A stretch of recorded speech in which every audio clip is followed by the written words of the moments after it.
My 50M wife Mary, 48F, has a family with a history of dementia, developing memory issues in their mid to late 50s. Her mom, grandmother, and several other relatives on her mom's side have developed dementia. Her dad is no longer in the picture, and her mom lived with us for 4 years until earlier this year.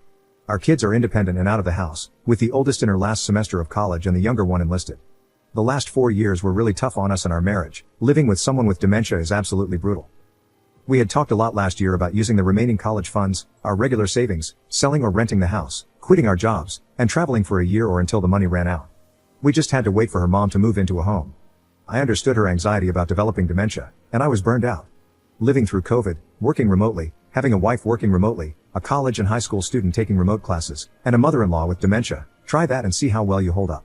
Space finally opened up, and we were able to move her mom into a care facility. I finally thought I had a chance to breathe. When we moved Mary's mom out, Mary's mental health took a huge downward spiral. I went from caring for her mom to caring for her. She felt guilty about putting her mom in a home and had lots of anxiety about developing dementia.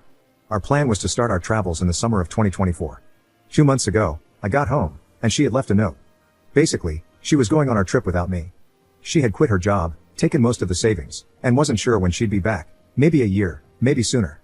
She said she knew I'd understand. Her location is turned off, and my calls go directly to voicemail. All I could do was text the kids a picture of the note. We have our own checking accounts for direct deposits of our paychecks, but we'd transfer most into a joint account to pay the household bills and savings. We both had access to the main savings account, and she had drained it. I waited a month to see if she'd come back, hopefully before she spent our savings. After receiving only one text in the first month, I went to a lawyer. She basically said there was very little to do right now, other than change the beneficiaries of my retirement accounts and life insurance. Hooray, I guess. My wife gets nothing else if I pass away alone while she's having our adventures. It was only a month, and there was no way to serve her papers. My lawyer advised me to keep paying the mortgage and the cars.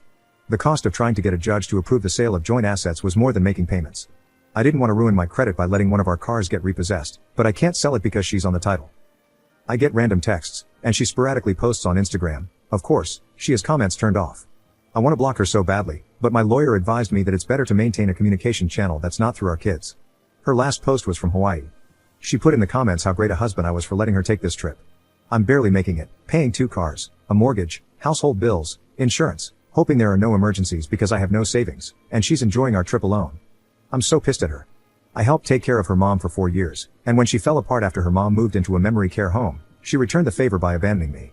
I'll never get to take this trip and have to put off retirement. My only solace is that the kids are angry at her, but they'll probably forgive her eventually. I'm no fool, I know she's hooking up with guys. She looks good and she'll have zero problems getting men. I texted her and asked if she was sleeping around, and it took her an entire week to respond that she wasn't. So, I'm drinking alone on a Friday night, and she's somewhere, probably on a beach, enjoying life. I hate her. Update 1. An update from my original post. I'm feeling much more positive now that the financial situation has become a little more manageable. Basically, I'm running up debt that will get paid off when I sell the house. Even with lawyer fees, I have 6 to 8 more months before I have to worry about money, assuming there are no emergencies. My friend's wife gave me some good advice. Don't go from being a hero to a villain in your kids' eyes. How I talk about and treat my wife will determine my future relationship with my kids. I don't give a damn about my wife, but I don't want to make her a sympathetic figure or drive them away from both of us. I followed up with a lawyer. Basically, she said we're going to have her pay back the savings she took through a reduction in her share of the assets. Any division of assets will include the savings she took. She'll also have to repay the money I spent maintaining the household while she was gone. There is plenty of equity in her share of the house and her retirement plans to cover that. She said that our finances are so intertwined after nearly 25 years of marriage, my wife is going to get some share of the assets. The best case is she agrees to the terms of the divorce, and it's relatively cheap and quick. Otherwise, it gets complicated and expensive. She gave me a lot of options and how much I can expect to spend, so I decided to just mostly wait. Now that my financial situation is less stressful, I'm actually enjoying her being gone. I'm free to do whatever I want, whenever I want. I don't have to cook or clean or take care of anyone. The house is quiet for the first time I can remember. I loved my wife, but her mental health weighed down our marriage. The first month or so, I expected her to be there whenever I'd get home. When someone was at the door or if I heard noises, I'd think it was her. I'd check the doorbell cam obsessively. I'm not looking forward to her returning. It has to happen, but when she comes back, I'll have to deal with her, the divorce, getting the house ready to sell, dividing all our stuff, finding a new place to live. I'm hoping she'll stay away until after New Year's, but my daughter said she thinks her mom will be home for Christmas. My lawyer will have papers ready to serve her. Hopefully, she'll just agree to the terms and continue her travels. Update 2. My wife texted me in the middle of December that she would be home for Christmas. I told her that our daughter and I would be at my brother's, and she obviously wasn't welcome. I'd leave her car in the driveway and the fob in the backyard. She wasn't allowed in the house unless I was there, as she didn't have keys to get in, so she had to spend Christmas with her sister. When we got back, I met with her. I decided not to be overly confrontational because I didn't want to give her the satisfaction of thinking I cared enough to be mad. She was taken aback by how detached I was, and I could tell it bothered her that I didn't show her much emotion, not even anger. I just wanted her to agree to a divorce.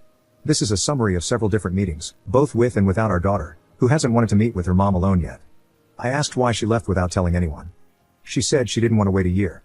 She didn't want anyone talking her out of it, and she didn't want to work anymore. She wanted to leave before her mental health got worse. I'm sure it was mostly because she didn't want me to stop her from taking the money, and she knew I would take care of everything with the kids and the house when she left. We had decided to go in the summer of 2024 for a few reasons. Packing everything and getting the house ready to sell was going to be a lot of work. We wanted to make sure our daughter graduated college, got a job, and was settled, and we wanted to make sure we had money when we got back. We wouldn't have a house, cars, or jobs, so we needed money because it could take months to find work and a place to live. We didn't want to have any worries or deal with a mess back home. At some point in our planning, she began questioning, to herself, not me, if she ever wanted to go back to our old life. She didn't want to work full-time or buy a house and stay in one place after we got back. She wasn't sure what she wanted, but she didn't think she would figure it out by talking to me. I told her that's the reason we were taking the trip, to figure those things out together, to see what we wanted for the next part of our life. I asked her why she didn't just get a divorce before she left, because then, she wouldn't have had to do this behind our backs, and she would have had plenty of money without stealing our joint savings. She claims that she didn't want a divorce. She wanted us to live whatever life she figured out. I told her that's not how marriages work, one person deciding for the other. In talking and texting with our daughter, her family, my texts, and voicemails, she realized I might not forgive her, which she was right about.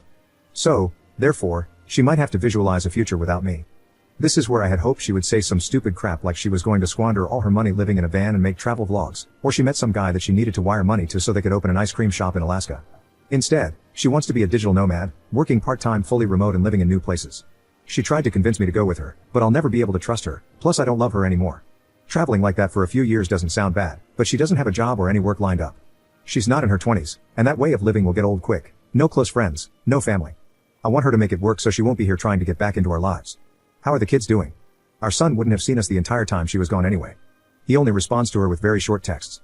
He told me she wanted to see him, but he said he was too busy and wouldn't be able to get away. He lives in the barracks, so it's an easy excuse to avoid her. My daughter stopped talking and texting her. She's pretty upset. Her worry turned to anger when she realized her mom wasn't having a mental breakdown but was just being selfish. If her mom was sticking around, they could probably work through it eventually. I just care that my daughter is happy, so whatever she decides, I'll support. Did she spend all the money? She spent around half. I think she realized she needed to figure it out before she completely ran out of money. Did she sleep with anyone? I didn't ask because I didn't care. Asking would imply I wanted her back or it would matter. Even though I didn't ask, she claims she didn't. I'm not sure if she's lying or not. She might just be saying that because she doesn't want the kids to have another reason to be mad at her. Does she feel bad for what she put us through? She claims she does, and she wishes she had handled it differently. She said getting away and figuring herself out was best for her. And to that, I told her she was just being selfish. When she first left, we were worried something would happen to her and we would never see her again. She's always been self-centered. I told her she's taking the easy route and letting everyone else handle the difficult parts. If she gets sick, kids will take care of her. Goes broke? Live with family. Abandon everyone? They'll forgive her. She thinks her siblings and our children will let her live with them like we let her mom live with us. I'm sure when she visualizes her future, she sees our kids there. They might not be and definitely not in the same way they were before. Despite how it might sound, I'm actually really happy with how it all turned out. Our divorce is far from final, but we've agreed on the big things. We'll sell the house, how to split the retirement and profit from the house, how to pay back the money she took, and what I spent maintaining the household. I got most of what I wanted from the settlement, and she'll soon be mostly out of my life. I won't have to pay alimony, and because she's choosing to make significantly less money than she was, I won't be forced to support her. That would have been a kick to the teeth. She isn't my responsibility anymore, and I won't have to care for her if she does get sick or goes broke. So, I figured I'd start dating again. I didn't realize a 50-year-old man with children out of the house, a good job, and in decent shape would be a catch. I'm not fighting women off with a stick, but I've had a lot more interest than I expected. It's been kind of nice meeting new people. I've worked out the numbers, and I'll be doing pretty well after everything is settled, and I only have to support myself. Not where I wanted to be, 50, getting divorced, and using Reddit as free therapy sessions, but I'm happier now than I've been in a while. I'm even planning a little vacation of my own. Thank you everyone that has responded and reached out, it really meant a lot.